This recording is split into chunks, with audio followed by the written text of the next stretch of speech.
A developer friend of mine recently just made about $70,000 from a deal that he had brokered, and he called me and he told me, he said, MBA, I've just made this amount of money. You know, you prophesied about this last year, and by the grace of God, I just walked into that reality. Thank you so much. And I just want to say thank you. I'm like, oh, we return all the glory to God. And that was it. We had not really spoken. So just about a few weeks ago, I bumped into him at ANC Mall in a G-Wag. You know, when I say a G-Wag, a G-Wagon. And if you follow my content and if you love MBA, one of the things you know is that I always say that every man needs a particular car in his garage. It's called a G-Wagon. I call it a God wagon. You need that car.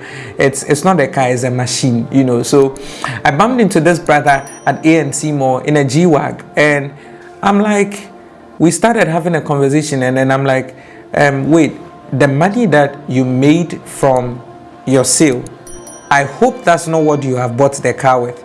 And he's like, oh, you know, Charlie, say a package, I say, yeah, you're okay, more deals will come. And we sat in his car. I enjoyed the comfort of it. I was happy for him. But then we had a very intimate conversation concerning something the rich understand, that something that he does not understand. And I told him, I said, do you have land? He said, no. I said, have you done your own solo project? He said, no. I said, okay. First off, you haven't even moved into the construction space where clients are giving you money to build for them. This is just a deal you brokered off, a very luxurious property, and this was the commission you made. And then the first thing that hits your mind is to go and buy a G-Wagon with it. It leads me to telling you guys today about something that the rich understand. The rich understand delayed gratification.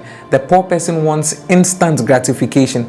Mind you, when I say somebody is poor, it is not an insult to the person. I'm addressing a state of the mind. I'm addressing a way of thinking. I'm addressing a perspective of looking at things. And so the rich understand delayed gratification. The poor always want instant gratification. And so you walk into your first million, you walk into your first hundreds of thousands, and you are not looking at how you can grow that wealth. Now let me teach you a very profound principle. Let me teach you a very important truth and reality about life.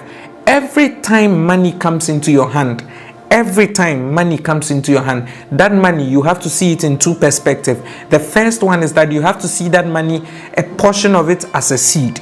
You then have to also see a portion of that money as your bread. It is very important. Whenever money comes into your hands, there are two ways you should look at that money. So for instance, if I make 100,000 Ghana cedis every month, when 100,000 Ghana cedis comes into my account every month, wisdom teaches me to look at that 100,000 Ghana cedis in two perspectives. The first is that out of that 100,000 Ghana cedis, there should be my seed. And when I say seed, I do not mean the one you take to church.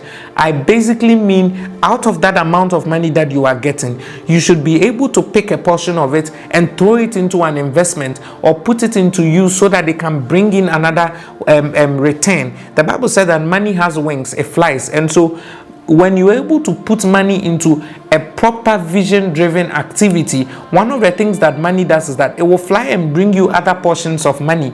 And then that same money that comes into your hands, there's the bread aspect. So whenever money comes into your hand, there's the bit of the money that you must eat. There's the bit of the money that you must spend on yourself. There's a bit of the money that must go to mommy, that must go to daddy, that must cater for expenses. But I plead with you, do not lose out on one important thing. Whenever money comes into your hand, make sure that you have used some as a seed, because it is only with a seed that you can use to provoke a harvest. One of my most important rules of investment is never lose your capital, because your capital is a seed. That is what you use to provoke and command a harvest for yourself. It's just like saying that you were a farmer and you want to harvest maize.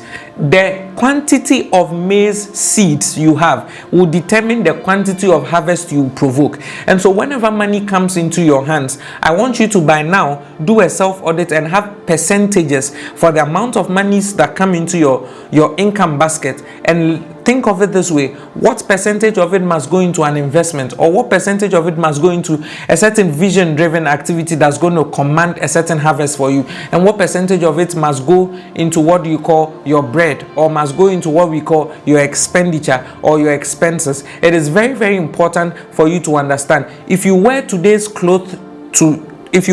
tomorrow's clothes today, you will go naked tomorrow. If you wear tomorrow's cloth today, you will definitely go naked tomorrow. If you eat tomorrow's bread today, hunger is going to kill you. That is what I want you to eradicate from your thinking pattern. Understand that the rich, they understand delayed gratification. So you see, it is not that you will not be gratified, or it is not that your soul will not be pampered. It is only from a matter of time. Is this the right time? So if I came into a certain amount of money, will I go and buy a G-Wagon?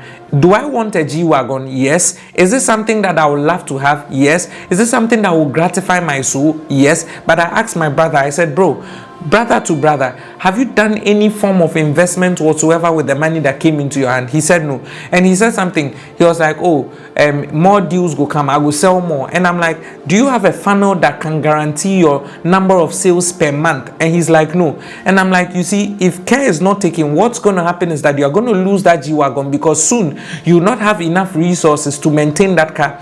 Wealth is attracted by means of what you become more than what you do. In your bid to become, you need to understand that everything around you is waiting for you to grow so that it grows with you, which means that if you buy a G-Wagon today and you go around looking for fuel money for that G-Wagon, you were not there in the first place. If you sit in business class today and you cannot sustain it over a period of time, you were never there in the first place. And what's going to happen is that over a period of time, the things that go on around you and your mindset will force you to come back to your usual level where you usually operate in. And so this is something that the rich know. This is something that the rich do. The fact that you went on a delayed gratification mode does not mean that you will not be gratified. You will be gratified. And so it is just that you are delaying it because you understand in principle that what has come into your hands must command and provoke a certain harvest. It's very, very important. Poor people go with instant gratification. So the moment that they get money, or the moment they get rewarded for a particular service, everything must be spent on them. But if you live life that way, you are going to cause generations. You are actually not going to build anything for yourself, because in principle, any man that gets everything that he gets by means of whatever he does, and it comes in as resources, and he consumes it all on himself, he's setting himself up for failure. He's setting himself up for doom. And so it's very important that you understand this as a young person. Rich people, they always play the delayed gratification card. Poor people play the instant gratification card. I want you to be rich. And so moving forward from today, when money comes into your hands, there's something I want you to do. Make sure that there is the bread aspect of the money. And most importantly, make sure that there is the seed aspect of the money, so that you can provoke a mighty harvest for yourself. Remember that if you wear tomorrow's cloth today, you will be naked tomorrow. My name is Moses B. Arthur. I hope that this content has blessed you. Like, comment, subscribe to this channel. It is the hub of consistent value. I hope that this one has blessed you once again. Love and light. Cheers, guys.